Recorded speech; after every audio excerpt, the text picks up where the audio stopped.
Pre મોન્સૂનની કામગીરી જે થવી જોઈએ એ પ્રમાણે કામગીરી થઈ છે કે કેમ તેની સમીક્ષા કરવી જોઈએ. ખાડી પૂર દર વર્ષે અતિ વરસાદને કારણે આવે છે, તો ખાડીના કામ જે ખોરંભે પડ્યું છે એને તાત્કાલિક હાથ પર લઈ અને કાયમિક નિરાકરણ કરવું જોઈએ.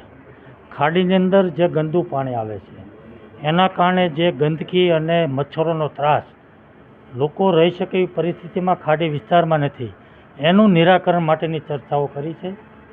અને ખાસ કરીને તો મારા વિસ્તારની અંદર વરાછા હોય, પૂણા હોય કે મોટા વરાછા હોય, એક ખૂબ મોટો ધીકતો ધંધો શરૂ થયો છે. રહેણાંક વિસ્તારોની અંદર રોડ પરના મકાનો લઈ, પ્લોટો લઈ અને કોમર્શિયલ બાંધકામોનો ખૂબ મોટો રાફડો ફાટ્યો છે. અને આ કોમર્શિયલ જે બાંધકામો થયા છે એના કારણે સોસાયટીમાં રહેતા લોકોને ખૂબ મોટી મુશ્કેલી ઊભી થઈ છે અને ટ્રાફિકની સમસ્યાઓ અને રોડ બંધ કરવાની સમસ્યાઓ ઊભી થઈ છે. અધિકારીઓ આ કોમર્શિયલ મકાનો બંધાવવા માટેના ખૂબ મોટા પ્રમાણમાં કરોડો રૂપિયાનો ભ્રષ્ટાચાર થઈ રહ્યો છે અને ખૂબ વ્યવસ્થિત પ્લાનિંગ સાથે અધિકારીઓ કામ કરી રહ્યા છે. મારી માગણી છે કે આવા અધિકારીઓ સામે પગલાં ભરવા જોઈએ. બેફામ ચાલતા કોમર્શિયલ કામો રેસિડેન્ટની અંદર બંધ થવા જોઈએ.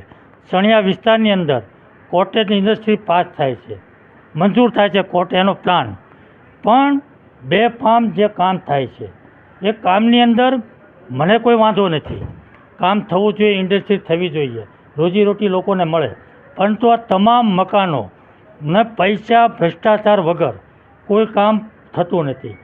જે માણસ કોઈ મકાન બાંધે છે, ઇન્ડસ્ટ્રીની અંદરની જે મકાન બાંધે એ તમામ લોકો આપણા અધિકારીઓ અને એના દલાલો સાથે વહીવટ કરીને ભ્રષ્ટાચારથી બેફામ બાંધકામો ચાલી રહ્યા છે. મારી માગણી છે કામ થાય, ઇન્ડસ્ટ્રીલ ઊભી થાય, મને કોઈ વાંધો નથી, પણ ભ્રષ્ટાચાર થયા પછી બાંધકામ થાય તો આપણે એને બાંધકામ કરવા દેવા જોઈએ, થવા દેવું જોઈએ. પણ ભ્રષ્ટાચાર થાય, પૈસા આપે તો જ બાંધકામ થાય, પૈસા ન આપે એનું ડિમોલેશન થાય, આ બંધ થવું જોઈએ, આવી મારી માગણી છે.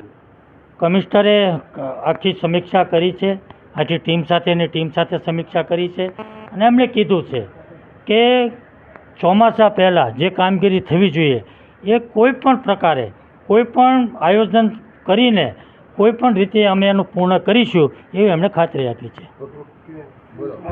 અમારી તમામ માહિતીથી અપડેટેડ રહેવા માટે જોડાયેલા રહો ત્રિશુલ ન્યૂઝ સાથે.